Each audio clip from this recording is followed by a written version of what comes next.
Bonjour, aujourd'hui je vais vous parler d'un sujet intéressant qui concerne les orchidées, à savoir comment faire pour rempoter une orchidée.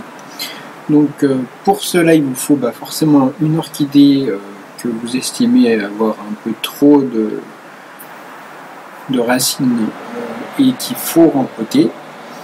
Il vous faut une bonnière de terreau orchidée qui s'achète en sac. Là c'est un sac de 5 litres, à peu près 5 ou 6 euros. D'une paire de ciseaux et d'un pot assez large et transparent. Donc dans le même style que celui-ci.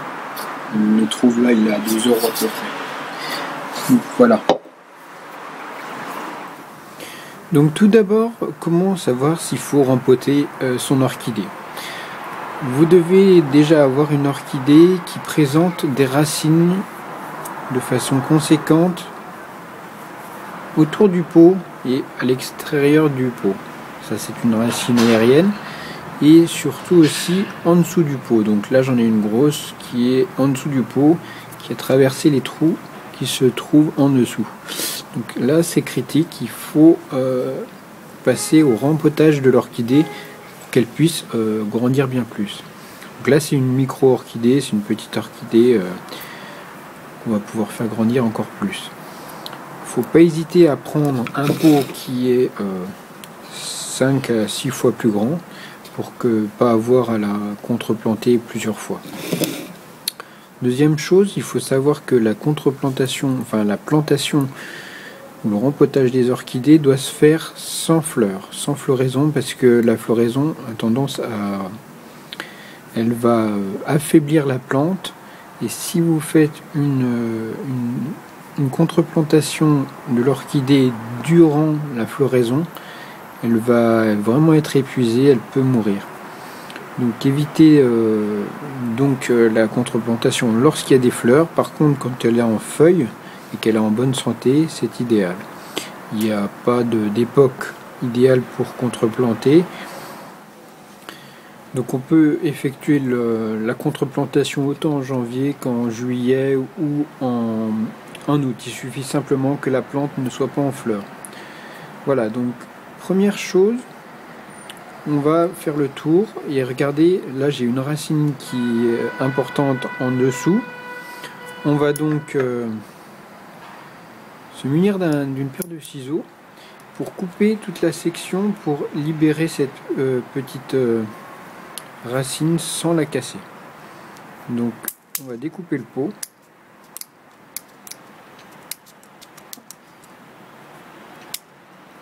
Alors là c'est un peu délicat, il faut vraiment y aller doucement pour ne pas casser les racines. Et puis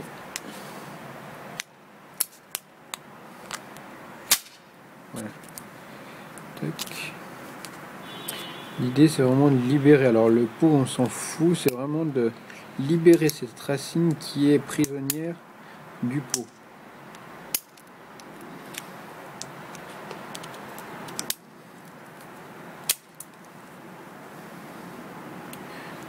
Voilà.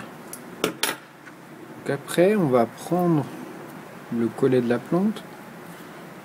On va essayer de tirer légèrement. La plante doit venir.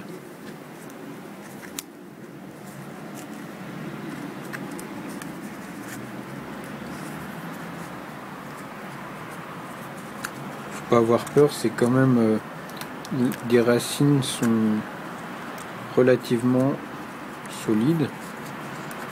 Et ça reste assez délicat, sachant qu'on est sur de l'orchidée.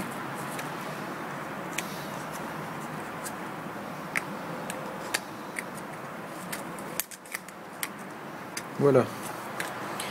Donc on a libéré la plante. Donc il y a un substrat qui est neutre, qu'on retrouve ici. S'il y a une partie qui s'enlève, n'hésitez pas à l'enlever. Voilà. Maintenant, on va commencer le remplissage du nouveau pot avec donc le substrat. Donc là c'est un substrat qui s'appelle Tonusol. On va le voir ici, substrat à orchidée, Tonusol, terreau-orchidée, voilà. Il est à base, alors apparemment il est à base d'écorce de pin et de noix de coco, on dirait. Je pense que c'est de la noix de coco. Donc on va remplir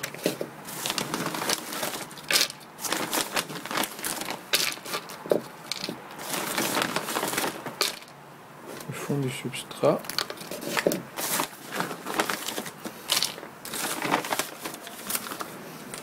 Donc faut vraiment prendre le substrat qui est donné pour les orchidées, parce que faut pas s'amuser à faire son substrat, sachant que voilà, c'est quand même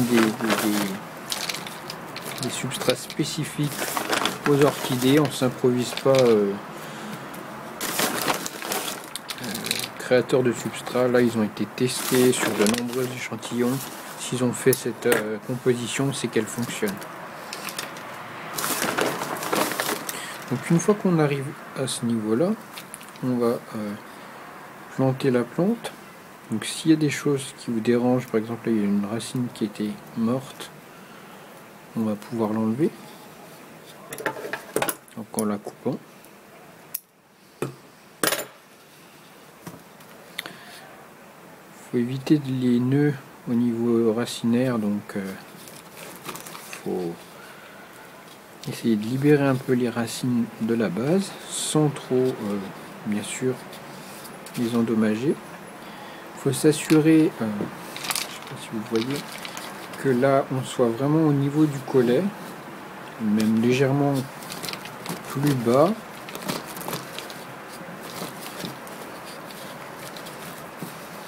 Voilà, donc là on est pas mal. Et on va recharger en substrat. S'assurer de la planter à peu près bien au milieu et de façon plutôt droite pour éviter qu'elle penche par la suite.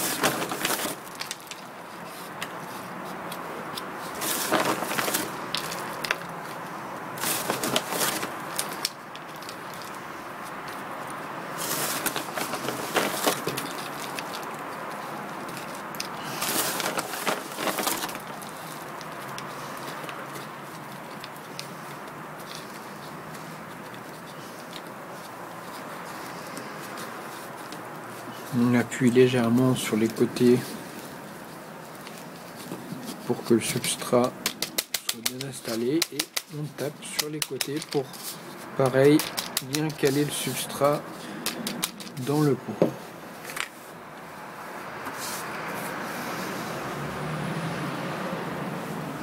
Il ne reste plus qu'une chose à faire, c'est d'installer de l'eau. Donc pour l'arrosage, mettez la plante directement dans une bassine d'eau non calcaire, faites-la tremper à ras-bord pendant 10 minutes et sortez-la et faites-la égoutter. Donc il est très important d'avoir là j'ai un pot qui est transparent, parce que les racines des orchidées, elles aiment bien en fait la lumière, donc utilisez un pot transparent. Voilà, merci de m'avoir suivi.